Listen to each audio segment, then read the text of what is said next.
High cine files. So இன்னைக்கு என்ன படம் எடுத்துட்டு வந்திருக்கேன்னு பார்த்தீங்கன்னா, வாழை தான். வாழை பத்தி பேசுறதுக்கு முன்னாடி, வாழைன்னு ஆரம்பிச்சு நெறையா பேசிட்டு, அதுவே ஒரு 8 நிமிஷம் வீடியோவா மாறிருச்சு. ஸோ அத வேற ஒரு இதா போட்டுக்கலாம்னு சொல்லி, அத அப்படியே ஸ்டாப் பண்ணி அங்கேயே வச்சுட்டேன். ஸோ வாழை படத்த பத்தி பார்க்கலாம் அப்படின்னு வரும்போது, இந்த படத்துல மாரி செல்வராஜ் இயக்கியிருந்தாரு. மொத்தம் எனக்கு தெரிஞ்சு 3 மெயின் கேரக்டர்ஸ் அப்படின்னு நான் சொல்லலாம். ஏன் அப்படி சொல்றேன்னா, எனக்கு பேர் தெரிஞ்சது மட்டும் தான் அந்த 3 பேர். ஸோ ஆனா மெயின் கேரக்டர்ஸ் முக்கியமா அ ஒரு பையன் ஒருத்தன் பண்ணியிருக்காங்க. வேற லெவல் ஆக்ட் பண்ணியிருக்கான். சூப்பரா ஆக்ட் பண்ணியிருக்கான். அ அதே மாரி அப்புறம் அம்மா கேரக்டர்ல ஒருத்தவங்க பண்ணியிருக்காங்க. அவங்கள நம்ம நெறைய படங்கள்ல பார்த்துருக்கோம். ஸோ அவங்க தான் பண்ணியிருக்காங்க. அவங்களோட ஆக்டிங் எப்பயுமே சூப்பரா இருக்கும். நான் அவங்க ஆக்டிங்க நல்லாவே ரசிச்சிருக்கேன். இந்த படத்துலயும் ரொம்ப அழகா நடிச்சிருந்தாங்க. அ ஸோ அ இது என்ன என்ன மாதிரி கதைன்னா, ஒரு கிராமத்தில இருக்க மக்கள் லோட்மேன் ஒர்க் போறாங்க. என்ன லோடுன்னா, வாழைக்காய அ வாழைக்கா வாழைத்தோப்புல போயி வாழைக்கா அறுத்து, அத வந்து லாரியில ஏத்தணும். ஸோ இதுதான் அவங்களோட ஒரு வேலையாவே இருக்கும். இது வந்து ஒரு வியாபாரிக்கு போற ஒரு இதா இருக்கும். அந்த ஊர்லயே ஒரு புரோக்கர் இருப்பாரு. ஸோ இப்படி இருக்கறதுல, அ அந்த ஃபேமிலி பார்த்தீங்கன்னா, அந்த அம்மா கேரக்டர் பண்றவங்க, அவங்களுக்கு ஒரு பொண்ணும், ஒரு பையனும். அந்த பொண்ணு தான் திவ்யா துரைசாமி.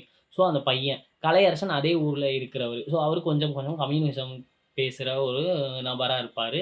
அ இது போக நிக்கிலா விமல் நடிச்சிருக்காங்க. ஸோ நிக்கிலா விமல் வந்து வெற்றிவேல் படத்துல தமிழ் இண்டஸ்ட்ரிக்குள்ள உள்ள வந்தவங்க. அவங்களும் நடிச்சிருக்காங்க. அவங்க வந்து அந்த ஊர்ல இருக்க ஸ்கூல் டீச்சரா இருப்பாங்க.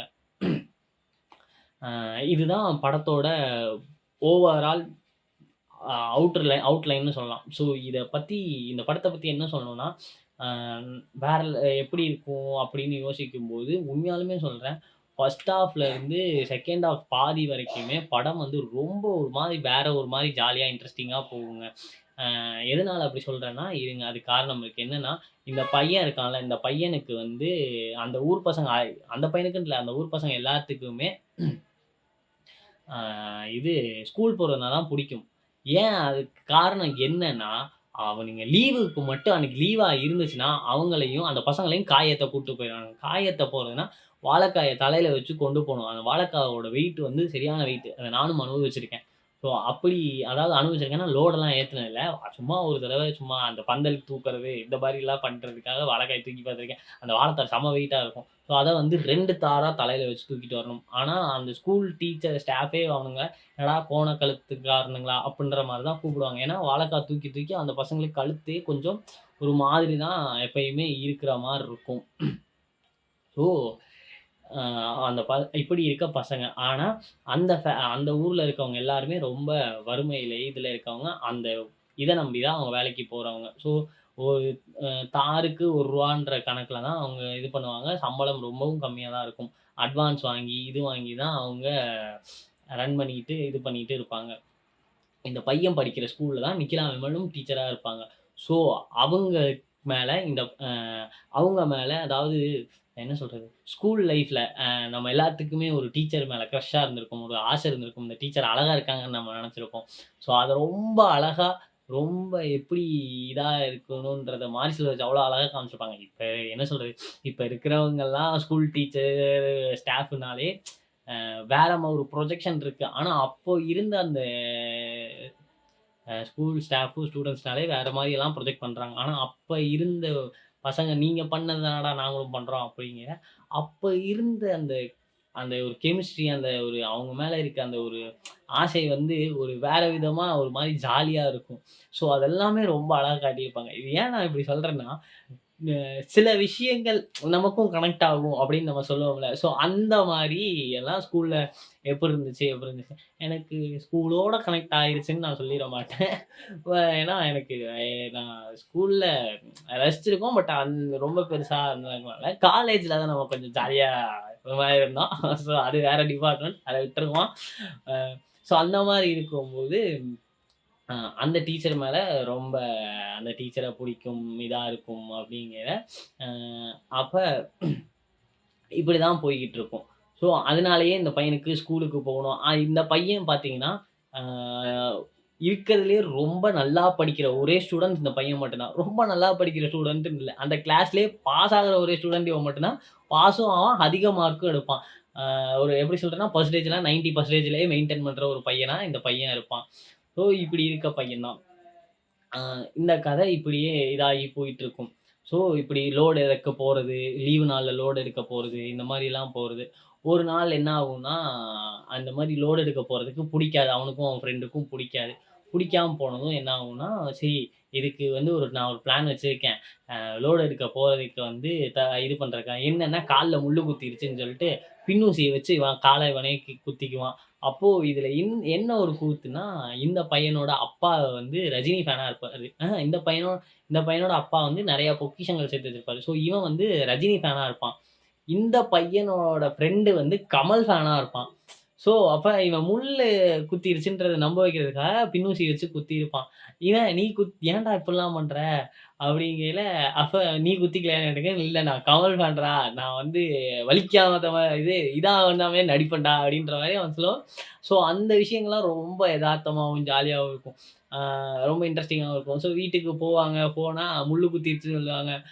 காக்கா முள்ளு அதாவது இந்த காக்கா முள்ளுன்னு ஒரு முள்ளு சொல்லுவாங்க. ஸோ அந்த முள்ளு குத்திருச்சுன்னா, யாரா இருந்தாலுமே என்ன பண்ணுவாங்கன்னா, சின்ன வயசுல ஊதாங்குழல வந்து அடுப்புல லைட்டா ஹீட் பண்ணி அத கால்ல வைப்பாங்க. ஏன்னா, அந்த வீக்கம் வடிஞ்சிரும். முள்ளு வெளிய வந்துரும்ன்றக்காக. ஸோ நான் அத பண்ணியிருக்கேன். நீங்கலாம் பண்ணியிருக்கீங்களான்னு எனக்கு சொல்லுங்க. ஸோ கரெக்ட்டா அவங்க அம்மா சூடு வைக்கிறக்காக ஊதாங்குழல அடுப்புல வச்சுட்டு எடுத்துட்டு வருவாங்க. இவன் உண்மைய சொல்லிருவான். இல்லம்மா காய் எடுக்க போனோம். அதுக்காக தான் பொய் சொல்லிட்டோம். இத சொன்னது அவன் தான்னு சொல்லி அவங்க வீட்டுக்கு கூட்டு வருவாங்க. கூட்டு வரும்போது பார்த்தா, இவன் பின்னூசில குத்தி இருந்தனால இவன் தப்பிச்சுருவான். ஸோ, அடுத்த நாள் இவனுக்கு கால்ல அடிபட்டனால காய் எடுக்க போ வேணாம் அப்படின்னு சொல்லிட்டு, மாட்ட மட்டும் பார்த்துக்க. மாட்ட கூட்டு போய் இது பண்ணிக்கன்னு. மாட்ட கூட்டு போய் தலைவன் கட்டிட்டு பாட்டு பாடிட்டு படுத்து கிடப்பான். திடீர்னு அந்த பக்கம் ஒரு டிவிஎஸ் 50 வரும். ஸோ டிவிஎஸ் 50ல யார் வருவான்னு பார்த்தா, இவனோட ஏஞ்சல் அவன தான் சொல்லலாம். யாருன்னா, நம்ம இவங்க ஸ்கூல் டீச்சர் வருவாங்க. ஸோ இந்த இந்த ப்ராசஸ் சொல்லும்போது அப்படியே ரொம்ப புன்னகை வந்துகிட்டே இருக்கு எனக்கு. ஏன்னா, ஸோ அப்படி அவங்க வரும்போது என்ன ஆகும்னா, மாட்ட வந்து ஒரு கயித்துல கட்டி எப்படி சொல்றது? டெல்லி மரம். அது வேலிக்கருவே, டெல்லி மரம். உங்களுக்கு எந்த லாங்குவேஜ்ல சொல்றது புரியுதோ, அது கரெக்ட்டா எடுத்துக்கங்க. ஸோ அந்த ஒரு இதுல கட்டிட்டு அவன் வந்து டீச்சர் கூட போயிருவான். எங்க டீச்சர் போறீங்க? அப்படின்னா, ரைஸ் மில்லுக்கு. நானும் வரேன் டீச்சர். கண்டிப்பா வரணுமா? ஆமான்னு சொல்லுவாரு. சரின்னு அப்படியே ரைஸ் மில் போயிருவாங்க. அங்க ஒரு சாங்கெல்லாம் வரும். ரொம்ப சூப்பரா இருக்கும். ஸோ அங்க போனதும் என்ன ஆகும்னா, மாடு வந்து மிஸ் ஆயிரும். மாடு வந்து காணாம போயிரும். மாடு காணாம போனதும், மாட்ட தேடுவாங்க, தேடுவாங்க. எங்கேயுமே கிடைக்காது. அப்ப அந்த பையன் போயிட்டு ஒரு இடத்துல சாமி கும்பிட்டுருப்பான். அ மா மாட எப்படியாவது கண்டுபிடிச்சு குடுத்துருன்னு. ஸோ அப்ப கலையரசன் வருவாரு. கலையரசன் வந்துட்டு, "என்னடா இங்க நிக்கிற?" அப்படின்னா, "மாடு கட்டி போட்டிருந்தேனே காணாம போயிருச்சு." "எங்க கட்டி போட்டேன்னா?" "இங்க தானேங்கலாம்." "அந்த புரோக்கரோட வயல்ல தான் இறங்கிருச்சு. வா என்ன ஆச்சு, ஏதாச்சுன்னு பார்ப்போம்." அப்படின்னு சொல்லிட்டு அங்க போவாங்க. போகும்போது அது ஒரு பெரிய சண்டையா மாறும். சண்டையா மாறும்போது என்ன ஆகும்னா, புரோக்கருக்கும், கலையரசனுக்கும் சண்டை வந்துரும். சண்டை வந்ததும் அவங்க அம்மா என்ன பண்ணுவாங்கன்னா, காதுல இருக்க கம்மல கழட்டி குடுத்து, உன் பையனும் வேலைக்கு வருவான்னு சொல்லி தானே அட்வான்ஸ் வாங்குனேன். அவன இங்க மாடு மேய்க்க அனுப்பிச்சு விட்டியா?" அப்படி இப்படின்ற மாரி அவங்க பேசினது. காதுல இருக்க கம்மல கழட்டி, "இந்தா என் வீட்டு முன்னாடி குடும்பத்துக்கு முன்னாடி நின்னு கத்தி அசிங்கப்படுத்தாத. குடும்பத்த வந்து ஊருக்கு முன்னாடி அசிங்கப்படுத்தாதன்னு" சொல்லிட்டு அவங்க அம்மா போயிருவாங்க. அப்ப அவங்க அம்மா அழுவாங்க. அழுகும்போது அவங்க அம்மா வந்து ஒரு மாரி பேசாம உட்காந்தாங்க. பேசாம உட்காந்தா, "அம்மா நீ பேசாம உட்காராதம்மா, எனக்கு ஒரு மாரி இருக்கு." அப்படின்னு அந்த பையன் சொல்லி அழுவான். அழுகும்போது, "இனிமே சத்தியமா நான் பொய் சொல்ல மாட்டேன். நான் இந்த மாரி பண்ண மாட்டேம்மா. நான் இது பண்ணிக்கிறேன்." அப்படின்னு சொல்லி, "நான் வந்து உன் கூட காய் எடுக்க வரேம்மா. எனக்கு அரையாண்டு பரீட்சை லீவ் வருது. 10 நாள் உன் கூட காய் எடுக்க வரேன்." அப்படின்னு சொல்லவும், அ அந்த இடத்துல டக்குனு அப்படியே கட் பண்றாங்க. பிரேக் ஆகுது. அதாவது பிரேக் ஆகுதுன்னா, பிரேக் விடுறாங்க. ஸோ, அப்ப ஒரு கோட் ஒண்ணு வருது. என்னன்னா, தற்போதைக்கு அவன் அவன் அம்மா அழுகைய பார்த்து, அவன் சொன்ன சத்தியத்துல அவங்க அம்மா கொஞ்சம் இளைப்பாறுறாள் அப்படின்னு போட்டு தான் இன்டர்வல் விடுறாங்க. ஸோ, அது வந்து என்னன்னு எதனால அப்படி அப்படின்றது அடுத்த செகண்ட் ஹாஃப் போகுது. செகண்ட் ஹாஃப் போகும்போது பார்க்கும்போது, இதே மாரி ஸ்கூல்ல அப்படியே கொஞ்சம் இந்த லவ்ஸ்லாம் ஓடுது. இன்கேஸ் சொல்லப்போனா ஒரு ஹாஃப் படமே அந்த ஸ்கூல் லவ்ஸ் ஓடும். இந்த பக்கம் இந்த காய் எடுக்கிறது ஓடும். மொத்த படமே இதுதான். ஸ்கூலு, காய் எடுக்கிற இடம். ஸ்கூல், காய் எடுக்கிற இடம். அப்பப்போ சின்ன சின்னதா அவங்க வீடு, இந்த காடு இதெல்லாம் காட்டுவாங்க. இவ்வளோதான் படமே.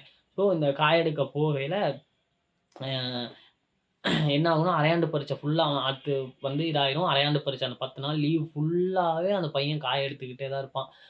ஸோ அடுத்து என்ன ஆகும்னா, அ மறுபடியும் ஸ்கூல் ஆண்டு விழா வர ஆரம்பிக்கும். ஆண்டு விழால யாரெல்லாம் பேர் குடுக்குறீங்கங்கள கிளாஸே எந்திரிக்கும். அப்ப அங்க டீச்சர் சொல்லுவாங்க, எவன் பாஸ் ஆயிருக்கானோ அவன் மட்டும் தான் பேர் விடணும். ஒட்டு மொத்தமா உட்காந்துருந்தாங்க, இவன் ஒருத்தன் மட்டும் நிப்பான். என்ன டீச்சர் இதுன்னா, ஆமாங்க இந்த ஸ்கூல்லயே நல்லா படிக்கிறதும் அவன் ஒருத்தன் தான், பாஸ் ஆகுறதும் அவன் மட்டும் தான் அப்படிங்கையில ஸோ அவன் பேர வந்து எதுலடா எழுதிக்கிறதுன்னு நித்லா மேம் கேட்பாங்க. "டீச்சர் டான்ஸ்ல எழுதிக்கங்க டீச்சர்" அப்படின்னு டான்ஸ்ல எழுதிருவாங்க.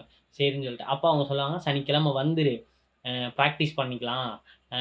லீவுன்னு சொல்லி காய் எடுக்க போயிறாத" அப்படின்ற மாரி அவங்க சொல்லிறாங்க. சரின்னு சொல்லிட்டு இவன் சனிக்கிழமை லீவ் போடுறக்கா என்னெல்லாம் பண்ணலான்னு இது பண்ணிட்டு இருப்பான். ஆ பண்ணிட்டு இருக்கும்போது, அப்போ இந்த மாரி டான்ஸ் போகணும்னு அவங்க அக்காட்ட கேட்பான். அவங்க அக்கா ஃபர்ஸ்ட்டு வேணான்னு சொல்லிருவாங்க. அதுக்கப்புறம் என்ன ஆகும்னா, அவங்க அக்கானா திவ்யா கிட்ட. ஸோ லாரியில ஏறிருவாங்க. அது டான்ஸ் அப்படியே ஏறிட்டு காய் எடுக்க போறதுக்கு கிளம்புற நேரத்தில, "நீ போய் ஸ்கூல்ல டான்ஸ் ஆடு. அம்மா ஏதாவது கேட்டா நான் பேசிக்கிறேன்" அப்படின்ருவாங்க. என்ன ஆகும்னா, சாப்பாடு அவன் காலையிலேயே சாப்பிட்டுருக்க மாட்டான். சாப்பிடுறதுக்குள்ளயே அவன் போற மாரி லாரிக்கு போற மாரி ஆயிரும். தூக்கு சட்டியும் அவங்க அம்மா நான் 3 கட்டி குடுத்துருக்கேன்டான்னு. இப்ப இவன் டான்ஸ் ஆட போற வேகத்தில அந்த சட்டியும், சாப்பாடையும் வாங்காம போயிருவான். போயிட்டு அங்க போய் நல்லா டான்ஸ் ஆட ஆரம்பிச்சுருவான். காலையிலேருந்து சாப்பிடல, டான்ஸ் இங்க. இந்த பக்கம் இவங்கலாம் காய் அறுத்துக்கிட்டு இருப்பாங்க. அ அப்போ டான்ஸ் முடிஞ்சிரும், பிராக்டிஸ் முடிஞ்சிரும். அவன் அங்கருந்து வர ஆரம்பிப்பான். நிக்கிலா மேம் வந்து அவங்க டீச்சர் வந்து கேட்பாங்க. "வாடா வந்து எங்க வீட்ல வேணா சாப்பிட்டு போ." "இல்ல டீச்சர் நான் காட்டுல போய் பழம் இருந்தா வாழைப்பழம் பறிச்சு சாப்பிட்டு நான் போய்க்கிறேன்." அப்படின்னு அந்த பையன் சொல்லிருவான். சரின்னு சொல்லிட்டு வருவான். வர ரொம்ப பசியாயிருங்க. ஒரு வாழ அந்த வாழைத்தோப்பு ஃபுல்லா தேடுவான். எங்கேயுமே வாழைப்பழமே இருக்காது. எல்லாம் வாழைக்காயா இருக்கும். ஒரே ஒரு மரத்தில மட்டும் மேல ஒரு வாழைக்காயில ஒரு 2 பழம், 3 பழம் மட்டும் வாழைப்பழம் இருக்கும். அந்த பழத்த பறிக்க ட்ரை பண்ணுவான். மரத்த வந்து பாதி வாழைக்கண்ண வந்து பாதியா முறிச்சுருவான். முறிச்சுட்டு வாழைப்பழம் பிச்சு திம்பான். அங்க திடீர்னு ஒருத்தர் வந்துருவாரு. தோப்பு ஓனரோ ஏதோ வந்துருவாரு. வந்துட்டு அடி அடின்னு அடிச்சுட்டு வாழைத்தார தூக்கிட்டு நின்னு சாயந்தரம் வரைக்கும் இப்படியே நிக்கணும்னா, ஆல்ரெடி பசியில இருக்கனால அவனுக்கு என்ன பண்றதுன்னு தெரியாது. டக்குனு அவர தள்ளி விட்டு ஓடி வந்துருவான். ஓடி வந்துட்டு வீட்டுக்கு வருவான். அவங்க அம்மா வந்து அந்த டைம்ல 2 நாள் முடியாம படுத்து கிடப்பாங்க. ஸோ, அதனால தான் இந்த பையன் வந்து வேலைக்கு அனுப்புறக்கு இது பண்ணுவாங்க. 3 பேர்ல 3 பேருக்கு அட்வான்ஸ் வாங்கியிருக்கோம். 2 பேருமே போலன்னா எப்புட்றா ஒருத்தர் மட்டும் போனா அவன் வந்து திட்டுவான்டா, நீயும் போ இப்போ அக்கா கூட போ அப்புட்ன்ற மாரி சொல்லுவாங்க. ஆனா இவன் போகாம ஆசை இருந்தனால இவங்க அக்கா சொல்லிட்டு இங்க வந்துருவான். அப்ப சாப்பிட்றக்காக உட்காந்து சாப்பாட போட்டு ஒரு வாய் வைப்பான். அவங்க அம்மா என்னடா நீ இங்க பண்ற? நீ வேலைக்கு போலயா? இல்லம்மா நான் டான்ஸ் ஆட போனேன் அப்புட்னா ஆல்ரெடி அவன் பசியில இருப்பாங்க. இன்கேஸ் சொல்லப்போனா இதுதான் அப்படியே கிளைமாக்ஸ் வர ஆரம்பிக்கும். இந்த இடத்துக்கு மேல தான் ஒரு அமைதியும், ஒரு இதுவும் அப்படியே இதாகிக்கிட்டே இருக்கும். ரொம்ப க ரொம்ப கஷ்டமா இருக்கும். அந்த பையன் வந்து அவங்க அம்மா வந்து அவன மிரட்டி அடிக்க இது பண்ணதும், அப்படியே சாப்பாட வச்சுட்டு ஓடிருவான். ஓடுனதும் அவனால சுத்தமா முடியாது. ஏன்னா என்ன சொல்றது? பசியில இருக்கும்போது அந்த வயிறு புடிச்சு இழுக்கிறதும், கண்ணு திருகுறதும் அது எப்படி இருக்குன்றத வந்து அது நம்ம ஃபீல் பண்ணியிருந்தோம்னா, அந்த இடத்துல உட்காரும்போது நமக்கு ஒரு மாதிரி கஷ்டமா இருக்கும். ஸோ, ஆக்சுவலி நான் அந்த விஷயத்தெல்லாம் ஃபீல் பண்ணியிருக்கேன். ஸோ, அதனால நான் அங்க உட்கார்ந்து அத பார்க்கும்போது, எனக்கு அது எவ்வளோ ரொம்ப கஷ்டமா இருந்துச்சு. ஏன்னா, அந்த சாப்பாடுக்காக தான் அவன் அவன் சாப்பிடவே இல்ல. சாப்பிடலான்னு ஒரு வாய் சாப்பாடு பக்கத்துல இருக்கு. ஆனா, அத சாப்பிட முடியல. அப்படின்ற ஒரு நெலைம அவனுக்கு வருது. போறான் ஒரு ஆத்து ஏரிக்கரைக்கிட்ட ஒரு மாரி மயங்கிர்றான். மயங்கி அப்படியே படுத்துர்றான். அ அடுத்த நாளே விடிஞ்சிருச்சு. விடிஞ்சுட்டு அதே மயக்கத்தோட மெதுவா எந்திரிச்சு அவன் வர்றான். வந்துட்டு அ வந்துட்டு அப்படியே வீட்டுக்கு வரான். பார்த்தா அங்க நெறைய போலீஸ் வண்டி, இது ஃபயர் சர்வீஸ் வண்டி எல்லாம் நிக்கிது. என்ன ஆச்சுன்னு பார்த்தா, அந்த ஊருக்குள்ள நெறைய பேர் இறந்து கிடக்குறாங்க. எதனால அப்புட்ன்னு கேட்கும்போது, அவன் கூட உயிருக்கு உயிரா பழகுன அவன் நண்பனும் இறந்து கிடப்பான். எதனால? என்னாச்சு? அப்புட்ன்னு பார்க்கும்போது என்ன ஆயிருக்கும்னா, அந்த வண்டி வந்து வந்துட்டு இருந்த வண்டி வந்து ஒரு தூக்க கலக்கத்துல வண்டி கவுந்துரும். டிரைவர் கவுத்துருவாரு. ஸோ கவுத்ததுல ஒரு 19, 20 பேர் பக்கம் இறந்துருவாங்க. அப்படின்றது அவனுக்கு தெரியும். அது அவன் ஃப்ரெண்டும் இறந்திருப்பான். அந்த இடத்துல அவனால எதுவுமே பண்ணவும் முடியாது. ஏன்னா வயித்த புடிச்சுக்கிட்டு அவ்ளோ பசியிலேயே இருப்பான். அவன் ஃப்ரெண்ட் இறந்திருப்பான். அழுகணும்.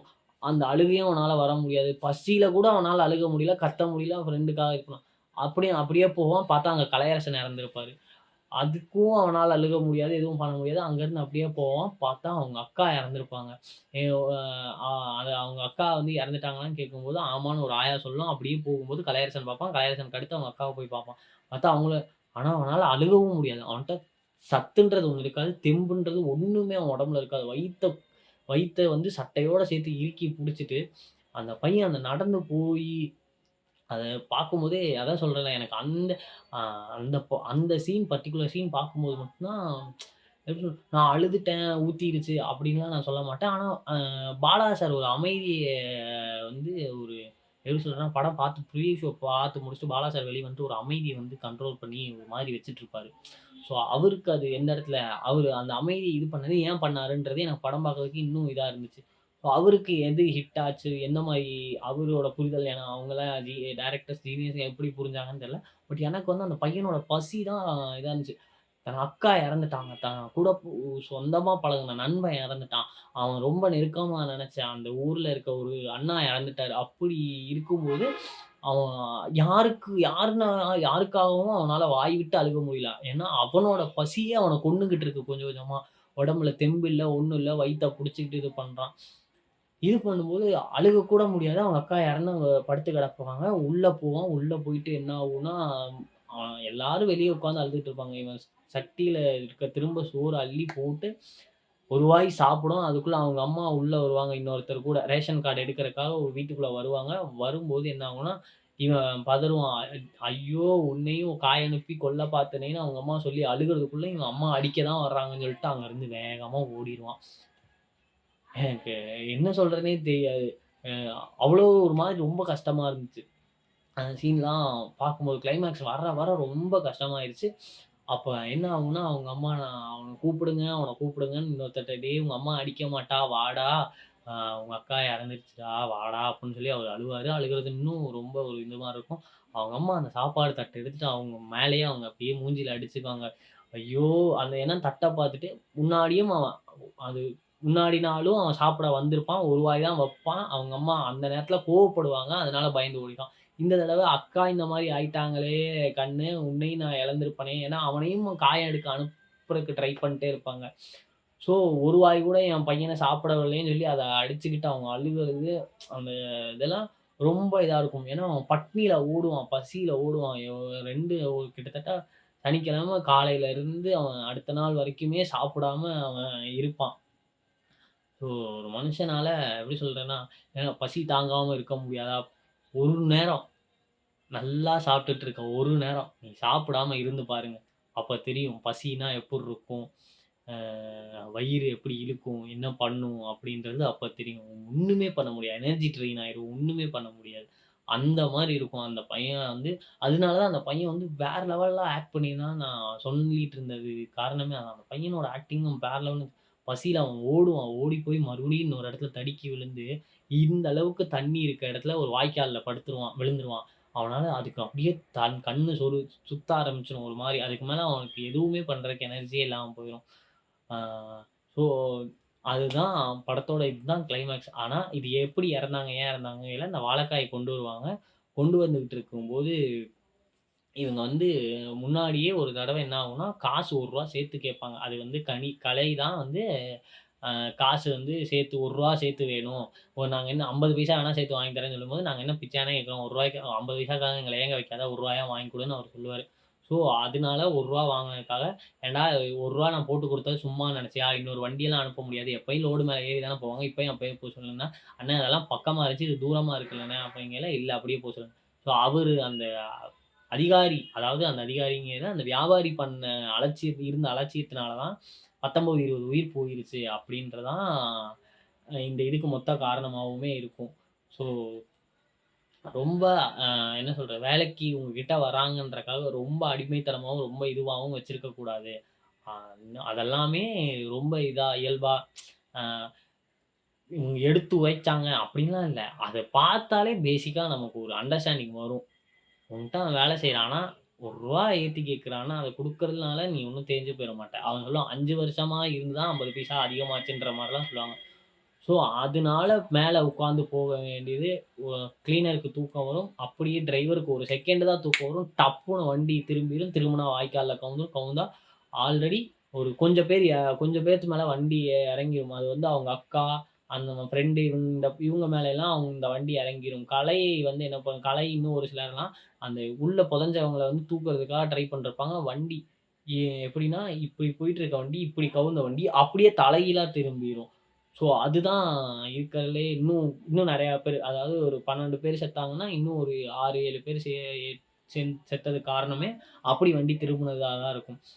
ஸோ, அந்த இடத்தோட அப்படியே படம் அந்த இடத்துல முடியும். அவங்க அம்மா வந்து அந்த பையன் மேல வந்து ஒரு துணிய போட்டிருப்பாங்க. கடைசியா அந்த பையன் மூஞ்சியே காட்ட மாட்டாங்க. வெறும் கால மட்டும் காட்டுவாங்க. அந்த அம்மா வந்து அவங்க துணிய வந்து அந்த பையன் மேல போத்தி அப்படியே படுத்திருப்பாங்க. ஸோ அப்படியே அந்த இடத்துல படம் முடியும். மாரி செல்வராஜ்ன்னு பேர் வரும். அப்போ அந்த இடத்துல ஒரு பாட்டு ஒண்ணு வரும். நான் ரொம்ப நல்லா இருந்துச்சு அந்த பாட்டு. அந்த பாட்டோட இந்த ஒரு லைன் மட்டும் எனக்கு என்ன சொல்றேன்னா, அந்த இடத்துல உட்கார்ந்துட்டு இருக்கேன். அந்த ஒரு லைன் மட்டும் என் மண்டைக்குள்ள நல்லா ஏறுது. அ எப்படின்னா, அ அ என்னோட வத்தி போன மார அறுத்து தாரேன். மொத்த ரத்தத்தையும் எடுத்துக்கோ, முத்தம் தாரேன், என் மக்கா திரும்பி வரணுன்ற மாரி ஒரு லைன் வரும். அதை கேட்கும்போது எனக்கு ஆல்ரெடி அந்த அவன் அவன் ஒரு பசியில அவன் தான் உயிர எப்படி சொல்றதுன்னா, பசி அவ்வளோதான். இது சாப்பிடலன்னா உயிர் போயிரும்ன்ற நிலைமையில இருக்கும்போது தான், அந்த இடத்துல அவனும் வேலைக்கு போக வேண்டியது அந்த ஒரு நாள் அவன் ஏமாத்திட்டு போனதுனால, அவன் உயிர் பொழைக்கிறான். அ ஆனா அந்த இடத்துல அத்தன 19 பேரும் இறந்ததுக்கு 19 பேர் இறந்ததுக்கு காரணமும் அந்த வியாபாரிகள்னால தான் இருக்கும் அப்படின்ற மாரி எல்லாம் இருக்கும்போது, இப்படி ஒரு சாங் வரும். அது ரொம்ப இன்னும் என்ன பாதிச்சது. ஸோ வாழை படம் அ அந்த படத்த பத்தி சொல்லணும்னா, உண்மையாலுமே ரொம்ப நல்லா இருந்துச்சு. அ இவ்வளோ எப்படி சொல்றேன்னா, நீங்க இனிஷியல்லேருந்து "ஏய் இந்த படமாடா! இவ்வளோ ஜாலியா போயிட்டுருக்கு, இவ்வளோ ஜாலியா போயிட்டுருக்கேன்னு" தான் இருக்கும். ஆனா ரொம்ப சிம்பிள் தான். இத வந்து எப்படி சொல்றேன்னா, பெரிய மியூசிக்லாம் பண்ணி, ஒருத்தங்க சாகுறத வந்து ஸ்லோ மோஷன்ல காமிச்சு, அங்க இங்க குத்தி, வண்டியே அவங்க நசுங்குறதுல ரத்தம் தெறிச்சு வந்து அந்த மாரிலாம் எதுவுமே எக்ஸாஜரேட்டே பண்ணியிருக்க மாட்டாங்க. ரொம்ப சிம்பிளா தான் காட்டியிருப்பாங்க. என்ன அந்த லாரி கவுந்தப்ப அழுகுறத மட்டும் ஒரு ஸ்லோ மோஷன் பண்ணியிருப்பாங்க. ஏன்னா ஸ்லோ மோஷன்ங்கிறது எமோஷன் வந்து கன்வே ஆகணும்.